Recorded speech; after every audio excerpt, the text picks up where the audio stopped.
This morning I want to talk about space in relation to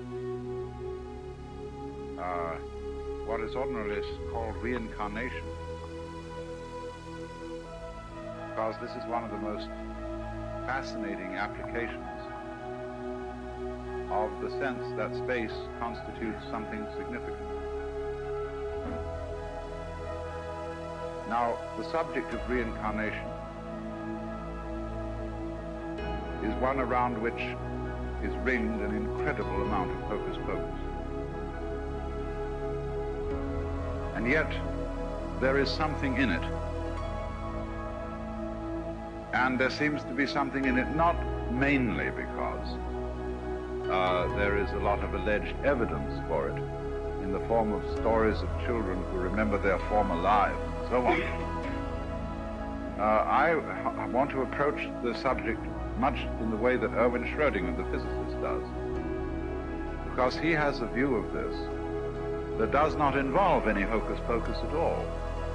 It is perfectly simple, and all the evidence for it is already before us. So it involves no claim to special inside psychic knowledge, but merely to grasping a principle that is staring us in the face. And this principle is difficult to understand, not because there's any inherent intellectual complexity to it, but simply because it requires getting across something that's just unfamiliar.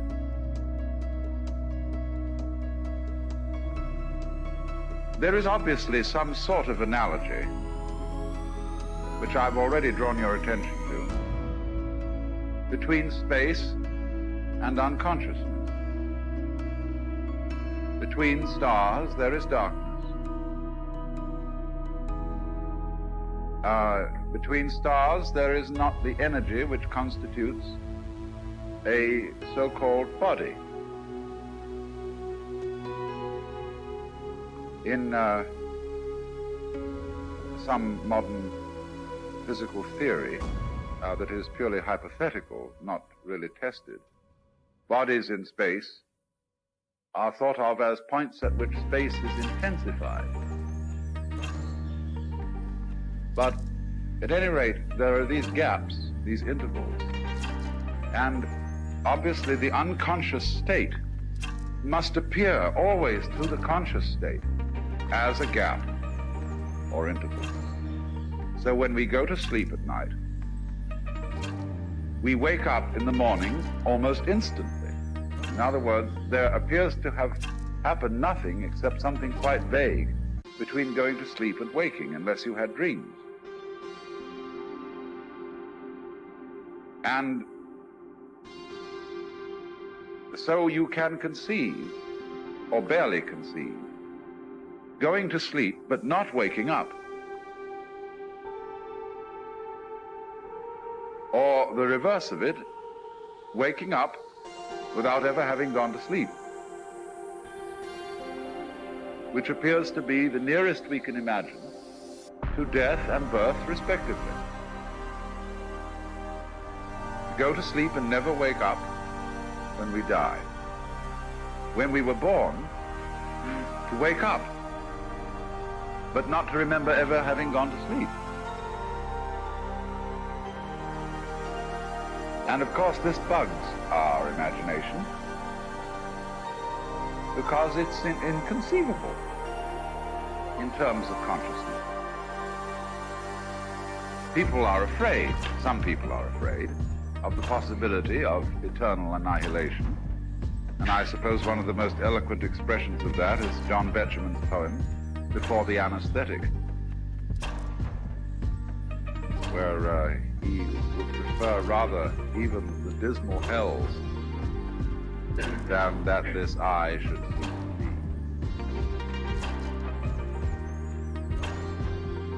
And other people, perhaps of a more rational bent, say, well, that's no problem, because if you simply cease to be, there's nobody to be disturbed by it.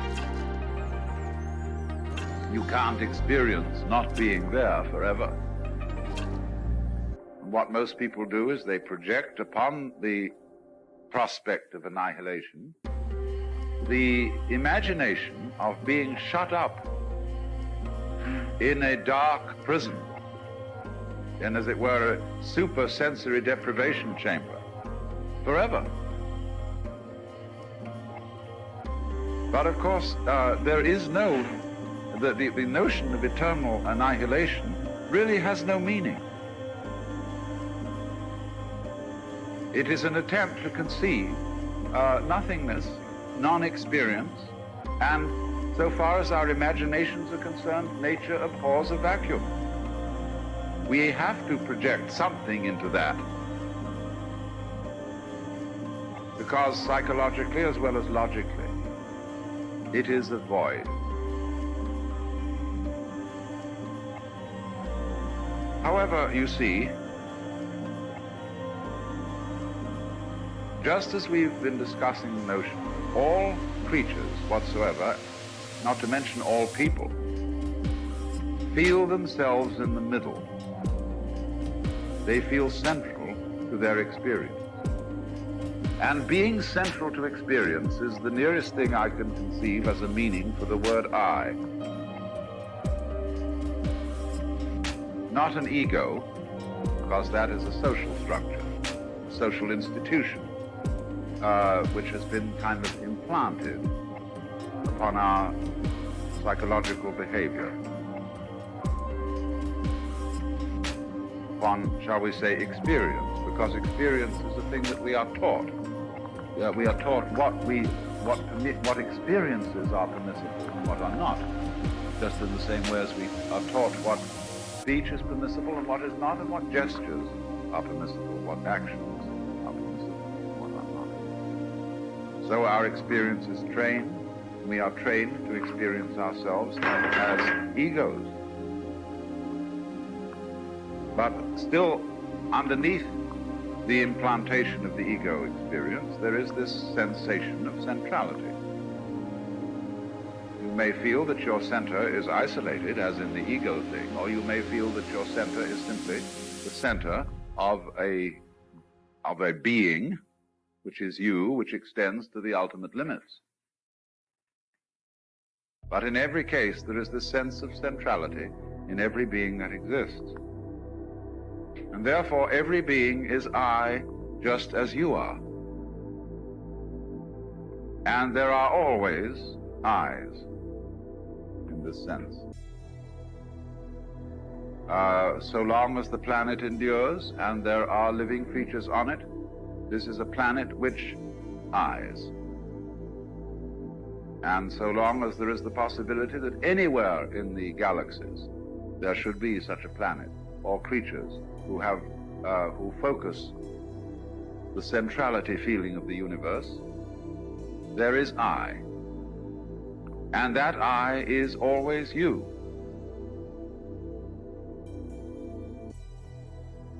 We know that when people die, other people are born after them. And that is all the evidence we need for the notion of a reincarnation. All. It could be explained in various ways, discussed in various ways, and elaborated. But fundamentally, people die, and then people are born. And that is only the simplest way of saying it, because people are born while others are living, and a whole collection of I centers can sit around in a ring in this room. And I would explain, according to my feeling, that we are all a cycle of reincarnation sitting around here in a circle. Because reincarnation is the reincarnation of I. If you want it to be the reincarnation of a particular I, then you will have to do something else altogether, which we shall go on to talk about. But one thing seems to me to be perfectly clear. there was a time when your I woke up. It emerged from the biological continuum and what de Chardin calls the biosphere of this planet. And you don't remember having been here before, at least not in the ordinary way. That is as surprising and as inconceivable an event as ceasing to be and without any apparent prospect of being again.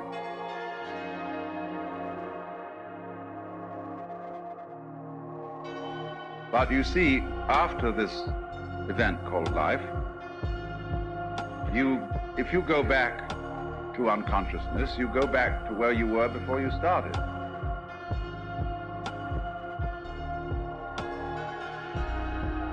And since there can't be any experience of non-experience, obviously, any next I that comes up, and all, in fact, next I's that come up, are you.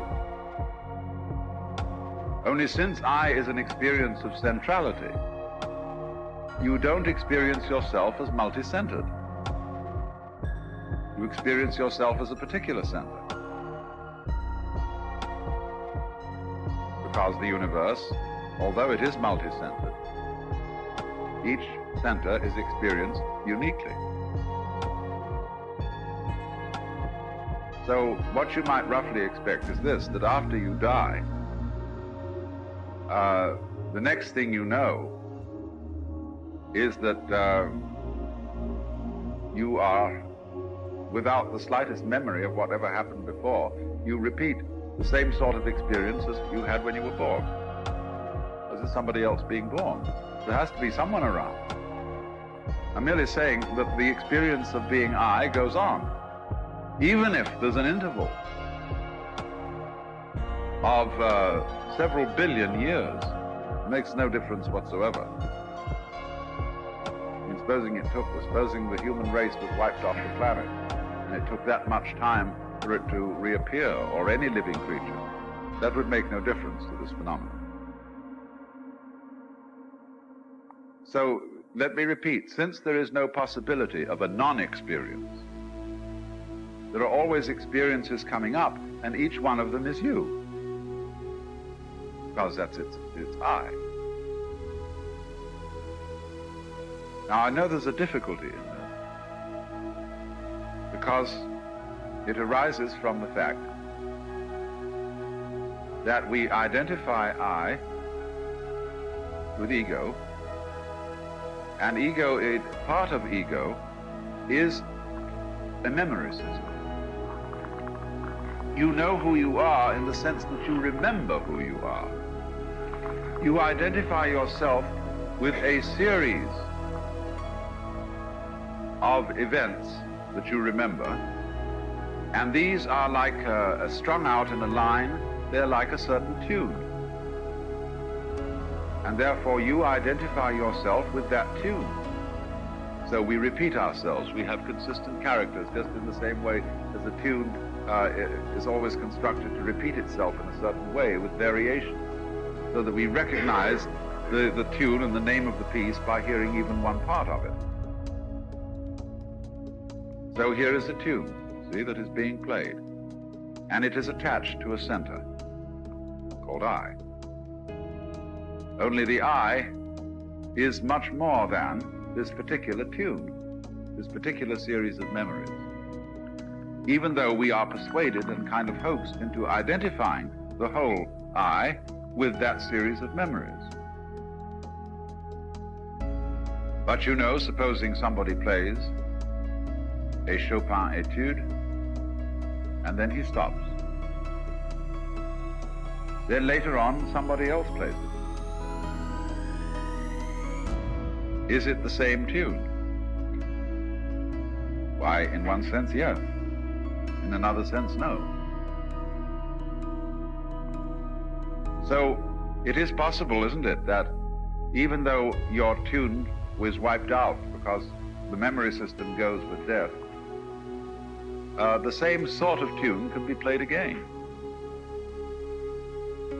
and with its characteristic themes, and that will be, in another sense, you, in a more particular sense than the you of centrality.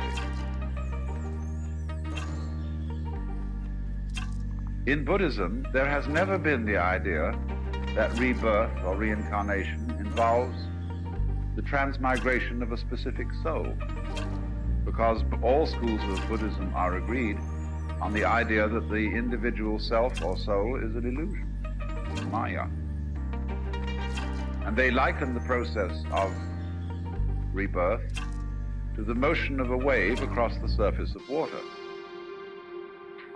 Actually, the motion is illusory.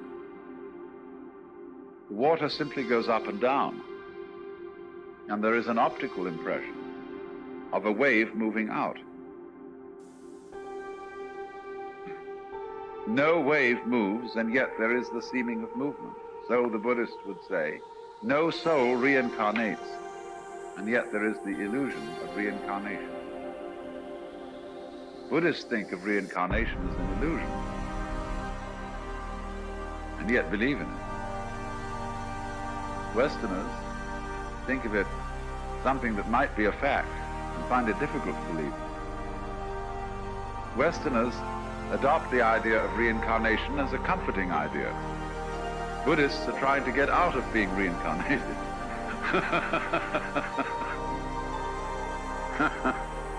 It's very funny. But at any rate, the Buddhist doctrine of reincarnation says that what passes from life to life is karma, is doing, action. That's what karma means, process. And that's something like wave, not soul, not entity. That doesn't pass. You can look at it in another way. There is an institution like the University of California. This university keeps going on and on and on, and yet all the buildings change, certainly all the students change, all the faculty change, all the administrative offices change as the years go by.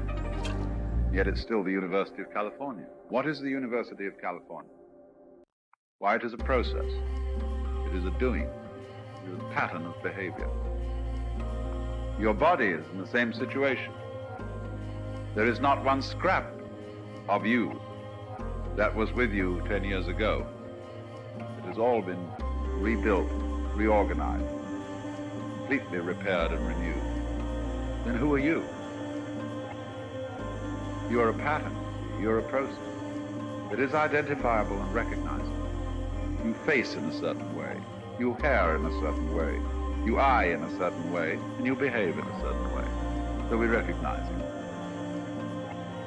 But it's all inconstant. It's like a whirlpool in water. The water flows through and the whirlpool retains the shape until it doesn't. But then it can always whirlpool again somewhere else. So now, what do we do, if that's clear so far? What do we do to give any credence at all to the notion that there is some connection between some lives of a peculiar character? That we could take a life lived between the years of 1500 and 1580 and look at that, then see another life lived between 1700 and 1792 and say, ye gods, there's no getting away from it, but that the latter is a continuation of the former.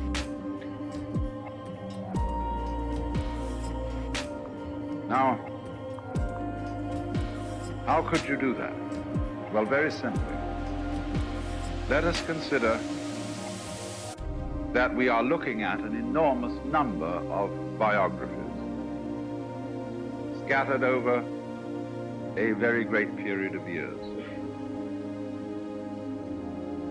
But to visualize them, we've got to think of them as different colored spots. Now, as you look at this great mosaic, you see, of spots of all sorts of different colors, you will very soon begin to pick out patterns in it as you do with a Rorschach plot. And you will see continuities running across. And you will therefore have projected a particular, even personal reincarnation pattern running between these different biographies. It is highly conceivable that one of these blots may at a certain point lead you into there may be a stream of blots that you associate as being a stream, and then at a certain point they divide. Two lines proceed from it. It could very well be, you see, that an individual could reincarnate as two next time, or any number you want, amoeba fashion. But you will see these connections in your blots. Now then the question arises, is this just your idea, or are these connections real? In order to answer that one, all we have to do is to look at some sort of pattern formation that we find not in the situation that we find a Rorschach plot, but say we are examining the structure of a muscle. We've sliced a muscle and are looking at it carefully with microscopes and things. What do we find? We find that muscle is an enormous conglomeration of cells, but that these cells have patterns, or at any rate, we notice certain areas of their behavior where they seem to constitute tubes. But these, what is the difference between the tubes one sees in a cross-section of muscle and the pictures of forms one sees in a Rorschach plot? Let's get down to it. What is the difference? You might say there would be a large variation of individual opinion as to the nature of the Rorschach plot pattern, and less division of opinion about how one should interpret muscle patterns. But is that alone enough to establish a significant difference between the two situations? Especially when you get down to the micro level, where more and more the molecules or cells or whatever are distant from each other. You say, isn't it really remarkable that at a certain level of magnification, we see this as a huge distribution of rather formless things, and we can only see what form we make when we go down in magnification, come back to approaching the normal vision, that we see these vastly scattered blobs and globules or whatever, take shape. And is this alteration of magnification anything like psychological projection? It's very difficult to draw a hard and fast line between making out sensible patterns in the physical world of everyday life on the one hand, and interpreting Rorschach plots on the other. Seeing faces in marble, seeing cities in the clouds, and so on.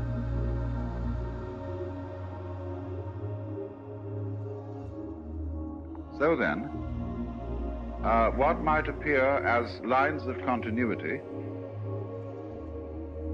between various lives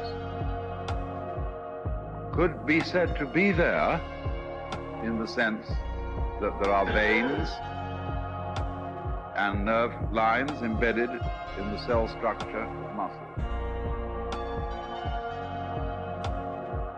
But there is always, it's quite clear to us, there is something about the projections we make of faces into marble that has a kind of illusion to it.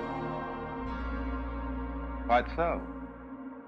And what Buddhist philosophy wants to draw our attention to is that the same kind of illusion is existing in our attitude to the physical world. We are projecting. But of course, creatures of like structure will make the same projection. Just as we look around here and see that we are more or less all the same basic shape,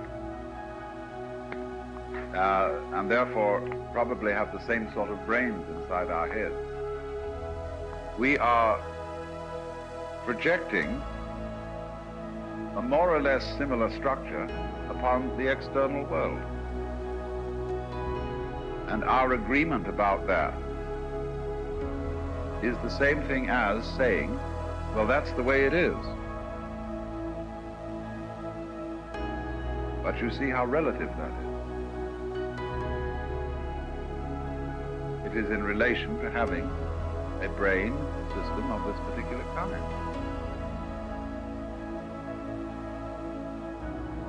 So, the Westerner may be anxious that his idea about reincarnation is something more than a fantasy. The Oriental, the Buddhist or the Hindu, very much hopes it is only a fantasy. In that case, it can be overcome.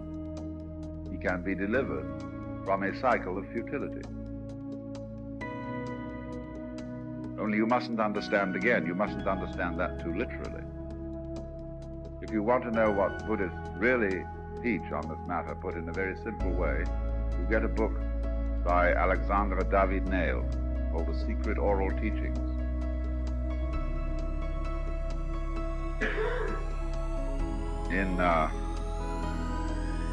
Difficult to get hold of, but somebody in this country is going to publish it. It is published in India.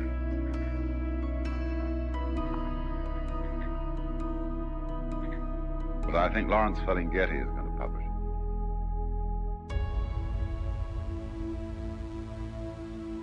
City Lights. That book really goes into this. And I call it the I Told You So book, because I've often been accused of inventing my own unique brand of Buddhism and foisting it off on the public as being the real thing. I just have to point them to this book, so you see.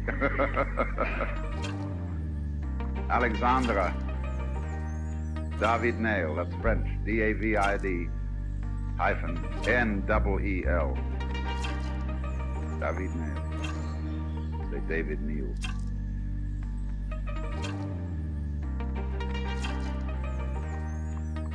So now, what becomes interesting in this is that you will pick out the lines of continuity between lives. Upon what basis? Why, just in the same way as you pick out continuity between tones, by the way they interval to each other. In which case the death interval, the off interval, becomes the significant connecting factor between the on intervals. That's what you do when you look at patterns of blobs on a wall. You can play with Roland Hall's paintings that way and see all sorts of things in them. And it depends what intervals you find significant that connects what you call the on pieces. See, you always get off pieces and on pieces. You've got a kind of mosaic. Look into a press photograph with a magnifying glass, and you find a mosaic of black and white dots. And so you can make the significant connection. And as you do, you come out with somebody's face.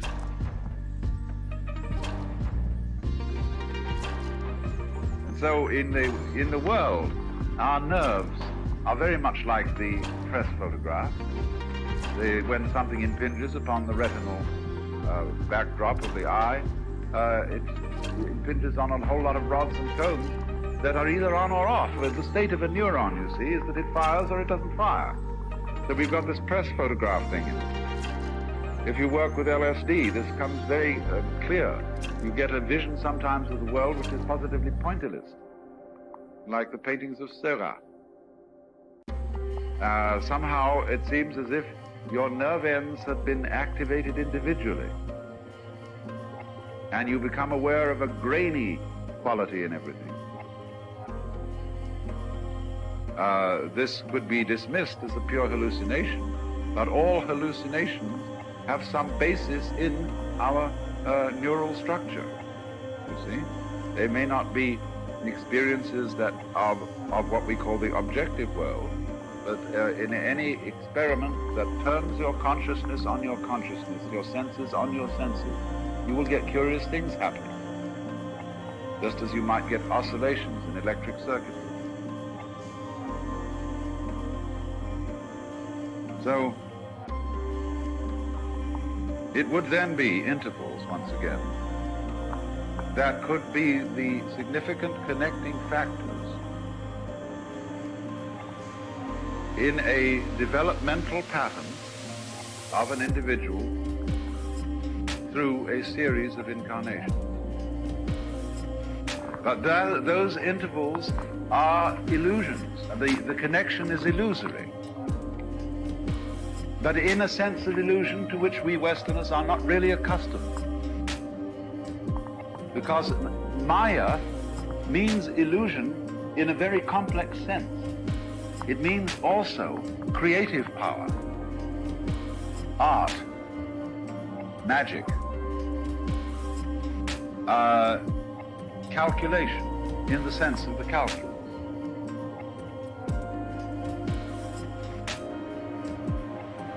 It is difficult for us to understand, you see, the notion that the world is Maya.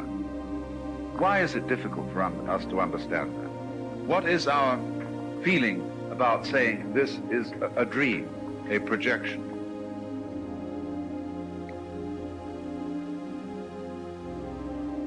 What's the objection to that idea?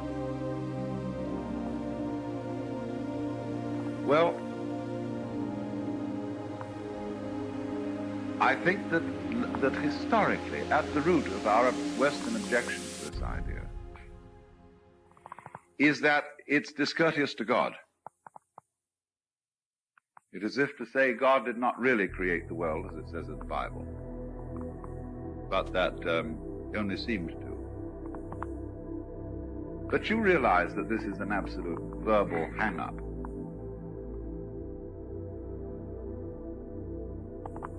It's really a question of, it's also a question of values. If the world is real, then I must take you seriously, and you must take me seriously. If the world is only a dream, then it doesn't matter. You see, if you say it doesn't matter, then you are saying it's purely spiritual. Like it's immaterial, baby. and you see how we flip around in our use of words. We say something, oh, that's mere matter. So it doesn't matter. Everybody gets completely confused in the way they think about these things because they've never really been thought about clearly, these questions of is it real or is it not real.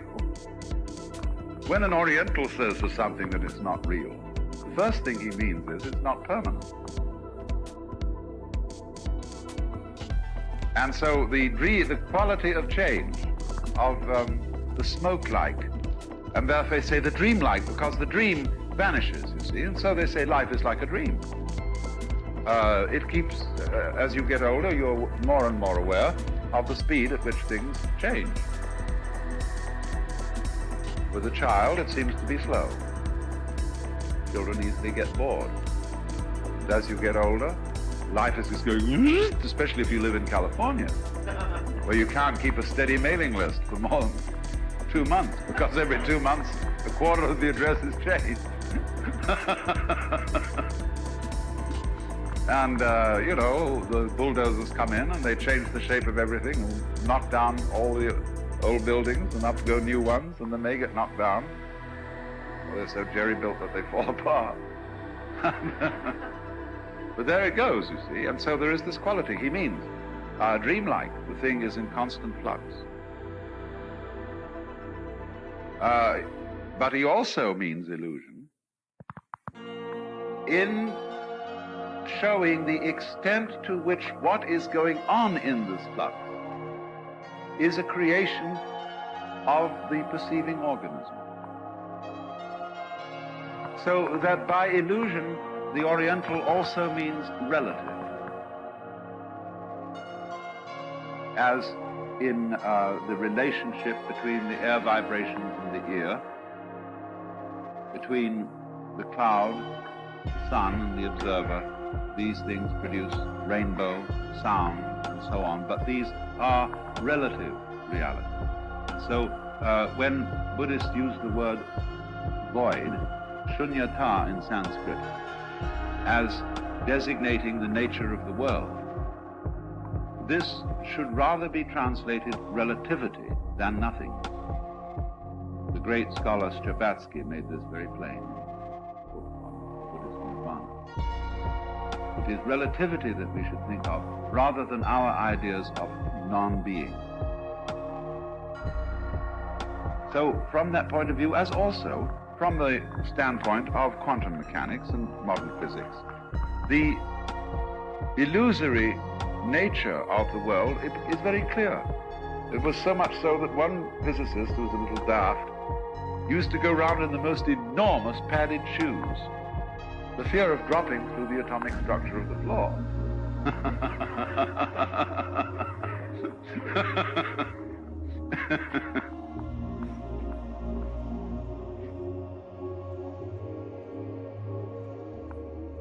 So one gets this extraordinary sense then of living in this incredibly real-seeming world, which, the more you analyze it, consists mostly of space.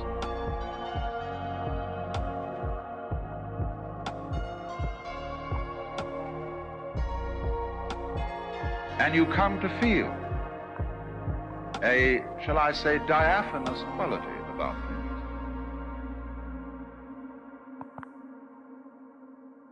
That a mountain is only a faster wave and longer lasting rainbow. And that, as the poet said, the hills are shadows and they flow from form to form. Nothing stands.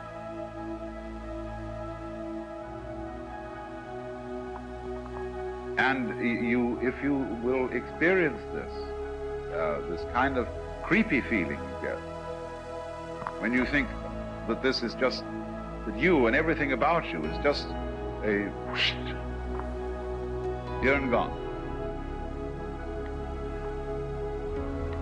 and swallowed up in space. Why do you say swallowed up? People, poets, people who talk, swallowed by the grave, swallowed into space, disappeared into nothing, gone, vanished, into thin, thin air.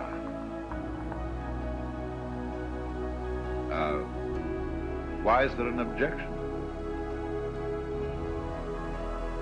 Well, one's been taught to object, because you've been taught to identify with the solid side of the picture and to disidentify with the empty side of the picture. That you've been hoaxed and fooled. Because you, when you die, are not, as it were, gulped up by thin air. You're just as much the thin air as anything else.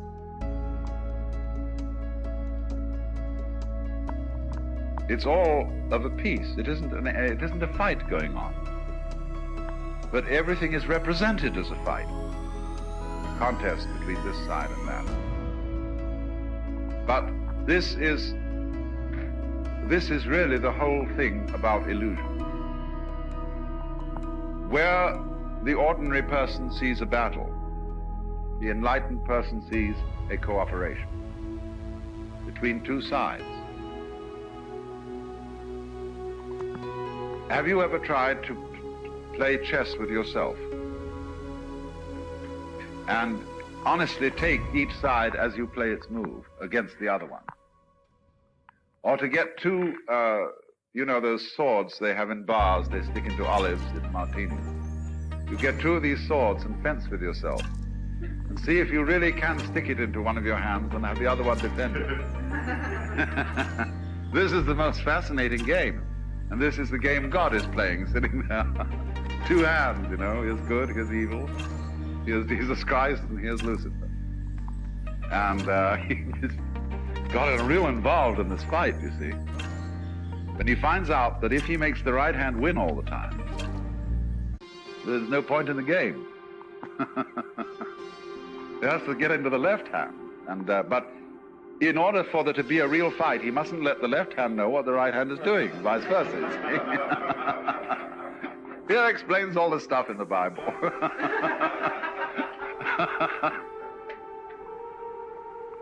But really, you see, underneath, the two hands, they join back here like a kind of a horseshoe, or like the snake Ouroboros, which is always after his own tail. And an aspect of that, not letting your left hand know what your right hand is doing, is the way we identify ourselves with what's inside the skin and not with what's outside. We identify ourselves with reality, with the solid things that we can see, and all the rest is space, and that's nothing, you see. We characteristically take sides in a situation where both sides are aspects of the situation. We take this side. Will you have this or that? Choose. But the sage doesn't choose, because he said, well, there's no choice here. He might choose for the sake of going along. You know, like somebody says, well, what would you like to do today? We can go into town and do some marketing, or we can stay out here and go swimming. You don't care what you do, so you just say one in order to satisfy your guest, your host. So, then behind the explicit battle, there is the implicit agreement. Tweedledum and Tweedledee agreed to have a battle. We agree to differ if we want to have a sane social order.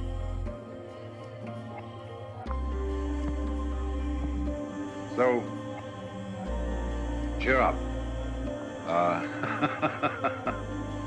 You may well be so conditioned, just like to feel the fear of the unknown, even though you know much better. If you have come through in life to a point where, say,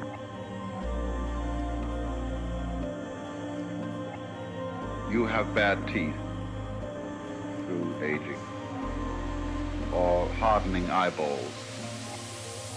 When you get awakened, you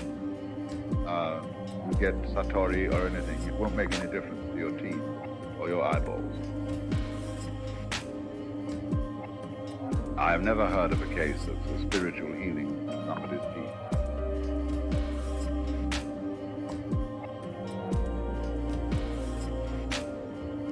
So in rather a similar way, there will be certain emotional habits that you have that will be practically unchanged. And they settle in as you get older, and you have to live with them. They're just like you have to live with the color of your hair, or whether you've got a funny shaped mouth or something like that. It all goes along. It's part of the pattern that you're in for the time being and will live out. A lot of people go around judging other people and say, well, they think they've had some wonderful experience, but they are still sick in some way, as if that was reprehensible. Or they still lose their tempers a bit. One expects all these things to change emotional habits, poof, like that. One must get rid of that kind of the beaver Protestantism.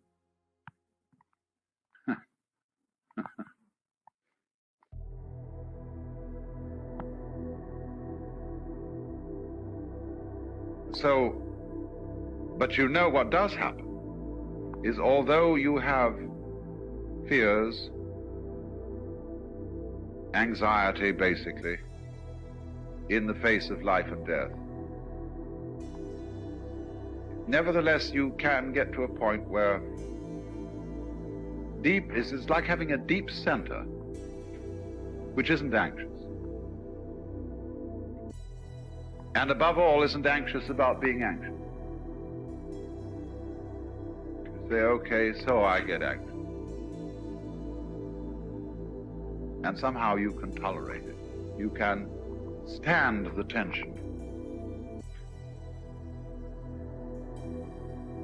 It's one of the most fascinating things to learn to hold tension. And not go, when you get a problem, not go rushing off to solve it immediately. Because most problems, when solved in a rush, are solved in the wrong way. Especially emotional problems between people. You have to stand, for example, not being liked, which is a terribly difficult thing for Americans.